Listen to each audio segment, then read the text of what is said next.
Hey. So, another voice note. I feel more comfortable these days just speaking spontaneously with some ideas of what I would like to express, but not too concrete, not too much that I can rewrite or rethink or redo. It's just more like closing my eyes, picking up the phone, and just start recording. So, we have a full moon today, 2 degrees. Sagittarius, and so the sun is at 2 degrees of Gemini. And Gemini is going to be a very big deal this year. We have Jupiter and Venus today making a conjunction at 29 degrees of Taurus. Jupiter was meeting Uranus on April 20th, and Jupiter has given us the possibility in the last year to really revalue or revise or have a new perspective on what we really feel that is essential in our lives, whether it's resources, talents, money, or how we relate to the idea of value, how we relate to our idea of self-worth. And many of you know that I've done a very deep dive into this field, and I have slowly realized that this is the main thing in my life. Having 3 planets in Taurus and having Chiron in my second house, which is my vulnerable point, has come to my deep attention that the way I am synthesizing this, because I have Jupiter in Taurus, it's where it is right now, it's about really embodying the idea of truth in the material. So my spirit is free, but I am here in this body, and I am synthesizing the experience on a breath-to-breath circumstance. So it's every moment it's a new opportunity for me to synthesize. So and that happens for everybody. So the interesting thing is that my Jupiter in Taurus is on the 3rd house, so it has a Gemini quality, and we're going to enter right now into Jupiter in Gemini. But as I was saying before, it is in conjunction with Venus, and Venus has the Taurus quality. So today is a big deal in the sense of like we're going to have a new relationship of these 2 planets together. They meet every year, but it is the nice, the last degree, 29 degrees, is like very critical. It is a revision about what I consider the social constructs that we have had, the way we were raised, the way we were taught to think, the way culture shape our brain, shape our mind, shape our behavior. The word cult comes from culture, and it is really important to understand, like, who are we listening to?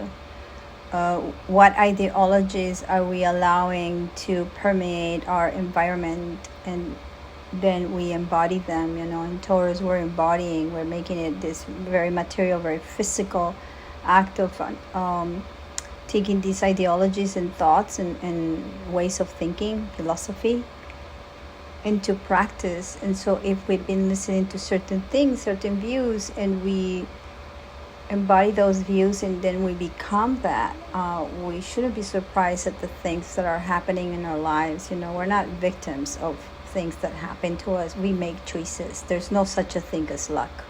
Whether you make a good or a bad decision, that's something that you should know, because that's why we have consciousness. So this idea of Jupiter going into Gemini for me is very interesting, because it's a very great opportunity to synthesize ideas, to get curious about something and then go all the way to understand what the meaning of it.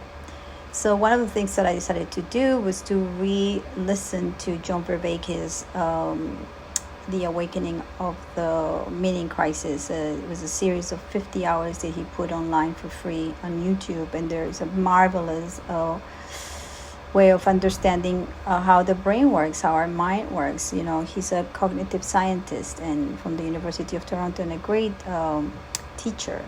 Educators right now are my thing. Education for me is my thing, because without education we remained ignorant.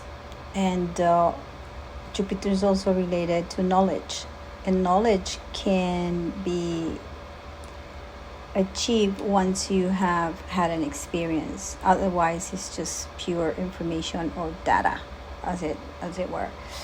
So yeah, the whole thing today is that I have been revaluing, again, value, Venus there, a lot of ideologies and thoughts and philosophies that I was abiding by. I was like resonating with. But now that I'm in a different place, I'm like, whoa, this is not the way I thought, or this where I no longer feel connected to these ideologies, or I no longer feel connected to this truth, because I have done different things at this moment. And it's not about defining myself as a different person or defining the others as different. It's just like understanding that there are so many different perspectives, and that for me, it's a way to evolution. Now, I also feel that with all social media and getting information online, it's a relationship that is very tricky, because what we see it dimensional. It's only like two dimensions. We don't really see the 360 degrees. So for instance, if you are following certain people that are saying certain things, and so you start building this projection of the idea of how you feel that you relate to this information or this person. So you start probably idealizing these ideologies, ideologies, idol.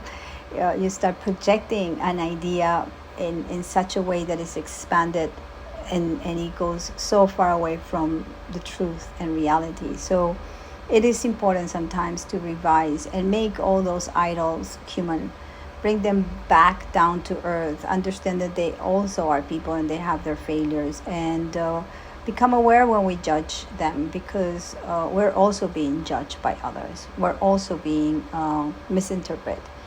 And so choosing the right words, sometimes it's tricky, because we want to be free to express things, but then at the same time, with the landscape that we're living, many people get offended, and they come and they tell you, oh, I don't like what you posted, or I don't like your tone, and you gotta like. For me, this is interesting. I get that, not a lot, but I get sufficient things when I post online, the people asking me questions. Why am I saying this, or what do I mean by that? And in a way, those triggers are actually important for me. Not that I want to do things to trigger or provoke things, but I think those triggers are important even when I get them from things that I read or see online. I actually pause and start having a different relationship to it by trying to see it from a different perspective. That's a very Jupiter function. Sagittarius, Jupiter, 9th house is like, I'm going to go to a very different location from where I was born, from what I know, from what I was taught, and try to investigate or do a pilgrimage and try to seek some other truth in another place, in another land, in another language. And when I do that, I may have come back with an experience, and that experience is really what Jupiter is trying to reach.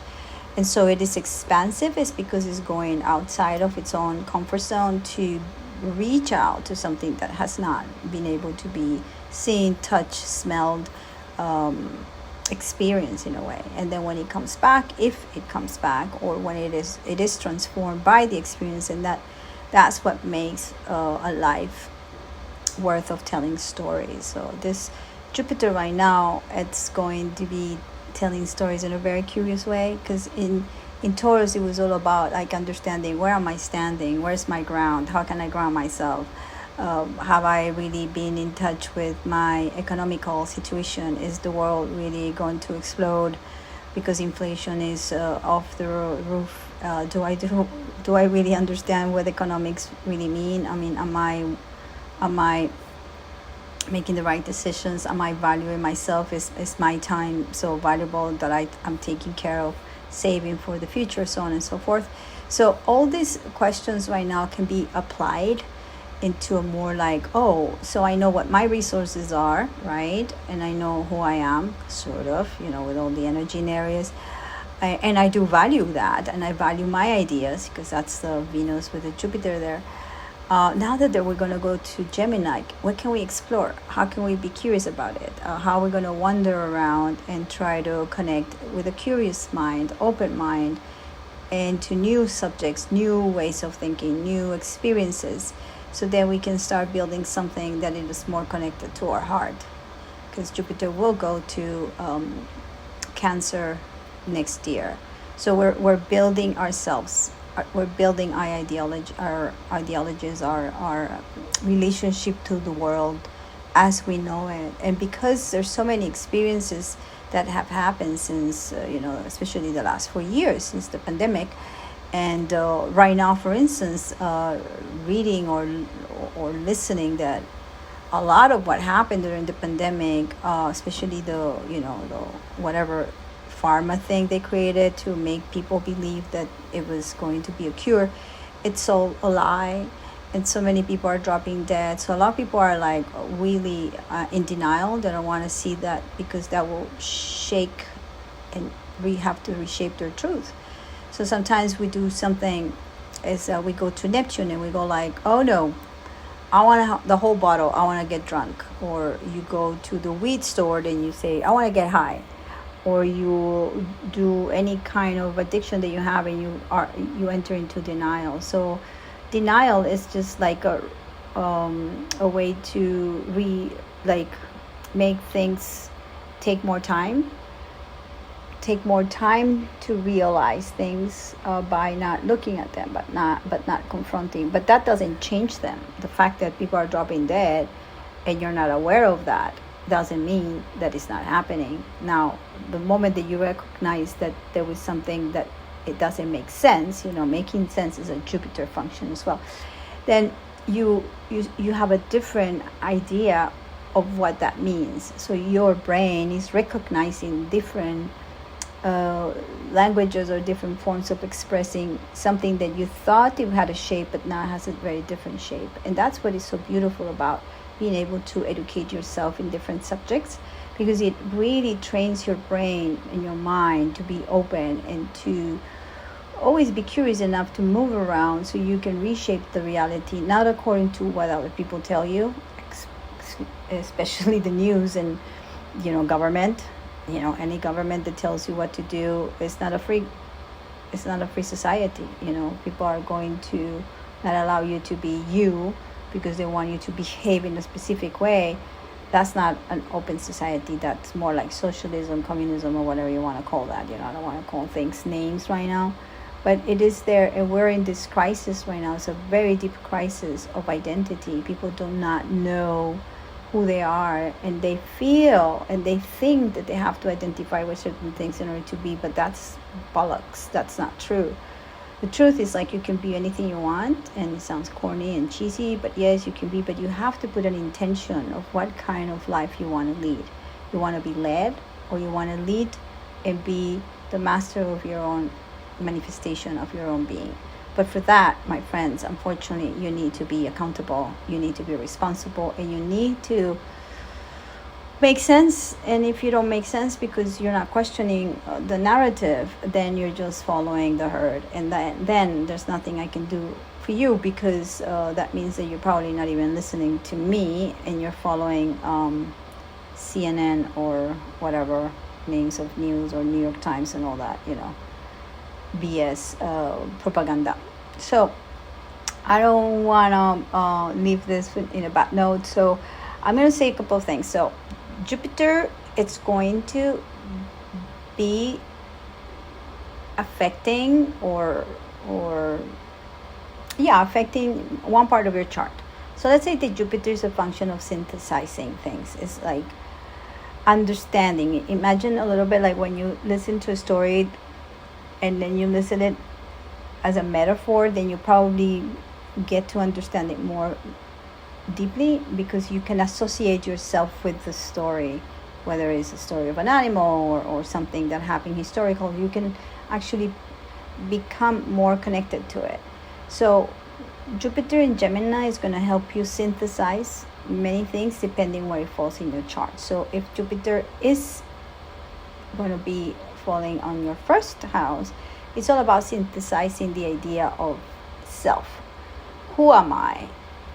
And how am I going to come to terms with that idea of the self? Who am I? And what does it mean to say I am? Am I free from other ideologies, or these ideologies are my ideologies? So that's very important. And right now with Mars in Aries and the North Node in Aries, this is a very important moment for the people who have the ascendant in Gemini. So it is all about I am for the next year. Now, if it falls in the second house, then it will be more like, what do I value? What are my real values? And that will be really explicitly focusing on what is essential for you. If you were to leave tomorrow to another planet, what is it that you're going to take? What is it that you value the most? And if you don't know, spend this time this year trying to figure out what is it that most essential things for you. And then you ground yourself with those values and you investigate those values, because that's going to be very helpful for the next 12 years as a new cycle. Now, if it falls in the third house, that's going to be interesting, because it's going to be accelerating your curiosity. So it's about synthesizing your mind, your curiosity, your ideas, the way you connect rationally and logically to this world.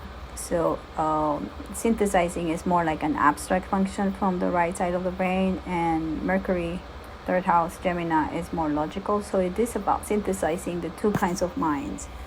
The one that is in the now and the one that is recollecting images and trying to make sense of the whole thing with pictures, for instance, images rather than words. So that will be what's going to happen if it falls in the third house. If it falls in the fourth house, which is the emotional body, that's an interesting thing as well, because you'll have time and you will make space to synthesize with what is actually happening in your emotional body and trying to make sense of that. So any trauma related to ancestral things that comes in your house via your mom or your dad, your grandparents, or your homeland, it will be very interesting to see how do you relate to that.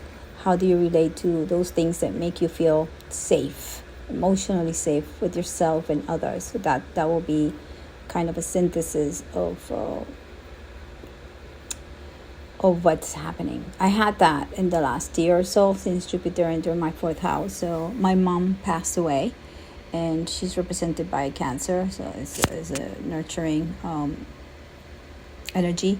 And so I had to come to sense and make sense of what it means to be a grown-up with no longer having my mother, and also understanding her pure love and eternal love is always with me. So it has been a beautiful rediscovery of the love I have for my mother and everything that she did in order to make us be who we are, with all her faults, with all her things that she failed. She always, and I know that, tried her very best. So I love you, mommy. Jupiter in the fifth house, very creative. This is where it's going to be for me, because it's moving to the fifth house very soon. So fifth house is about validation, creativity, self-expression, joy, play. It's like very artistic. So my plans are to keep on expanding in that way. I'm an artist and have many projects that are getting ready to be exposed in the world, including my book. And so I'm ready to also become, because Jupiter is also the teacher. It's the person that has so much knowledge because he's been around. So I'm ready to give value to the things that I have recollected, so I can bring them to the world by doing different things that I do, study groups, or even this random notes that I write sometimes, or I just speak up like right now.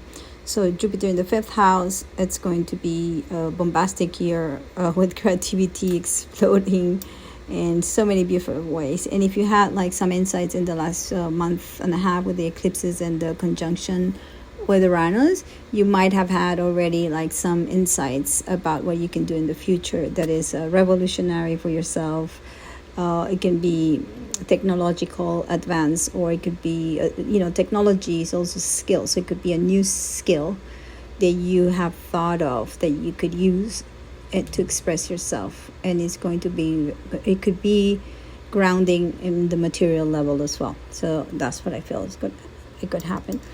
If it falls in the 6th house, it's all about understanding your connection to your routines, to your work, the work ethic, and also how you can discern elements in your life.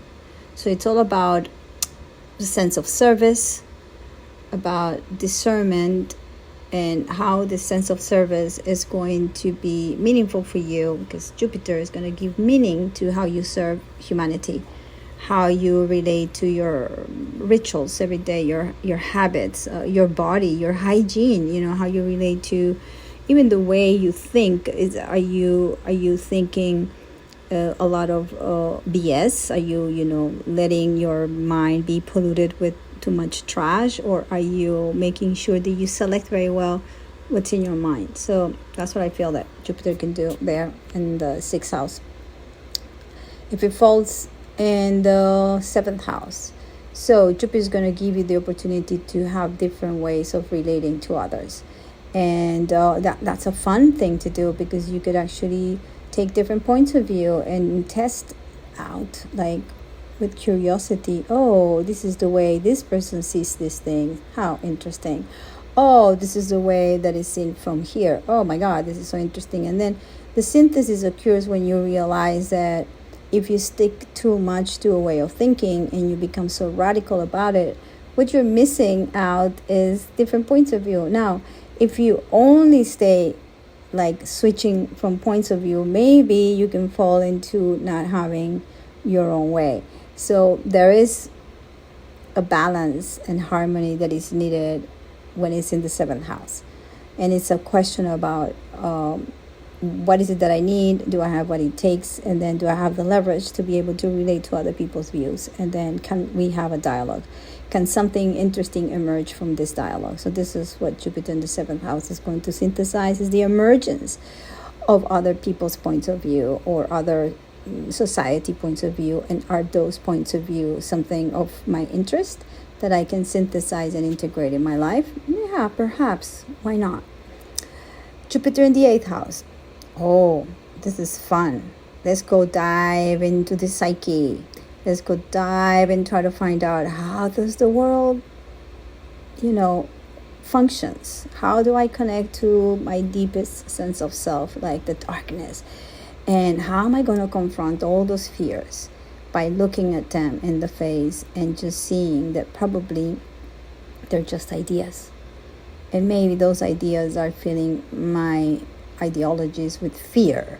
So can I confront them with tenderness and just in curiosity, and even be surprised by what I find? Because maybe what I find in the depth of the darkness it's something that I've been looking for. So it's a beautiful way to integrate your deepest fears, and including death. Because death at the very end is the fear that we have of transcendence, and not understanding and accept that everything is a cycle.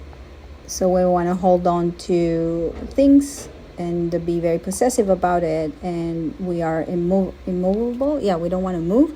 That creates a lot of pain and resistance. So the whole idea is to confront that fear and let it go and become one with it, and then let it flow, and then be transformed by the whole fear. That's the whole point with the 8th house Scorpio.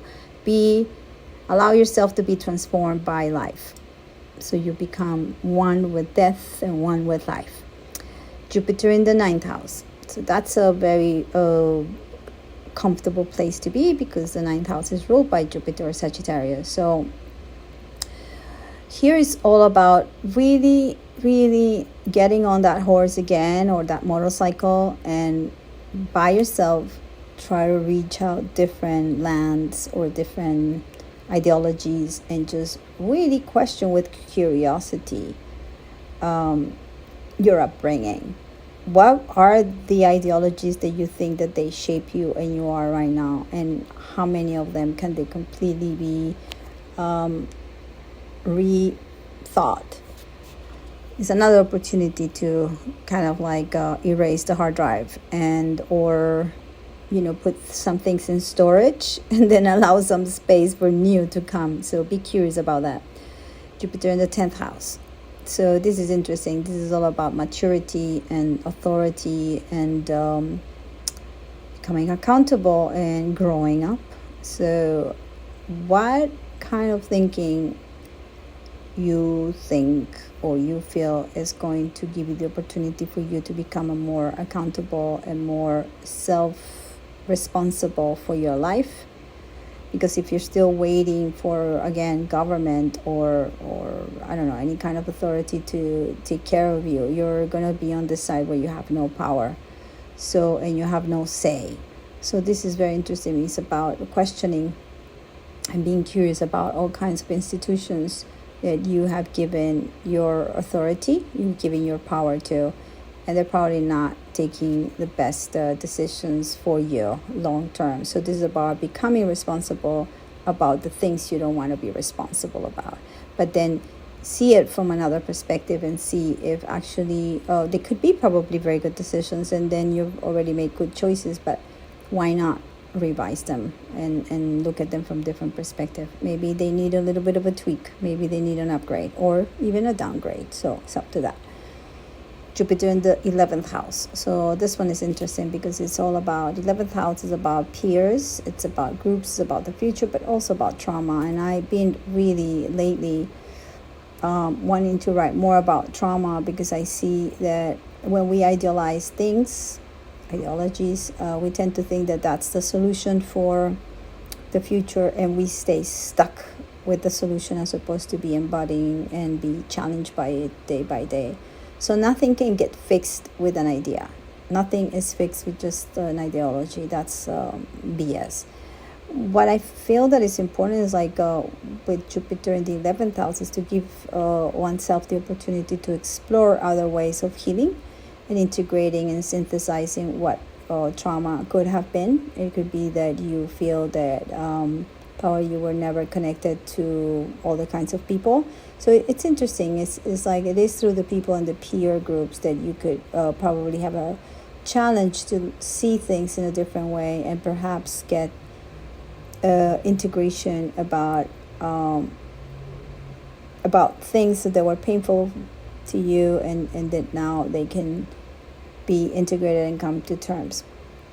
Jupiter in the 12th house. So this is an interesting place as well, because it's all about dissolving the past, forgiving the past, really allowing to surrender to whatever pain and injustice and everything. And it's not about forgetting, it's about accepting and surrendering.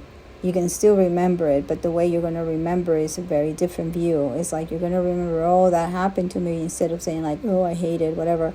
You're just going to go, oh, this is the way it feels right now. It is painful, or it doesn't hurt as much, and you become aware of it. And then, so the pain or the hurt dissolves and it is forgiven. It's not forgotten.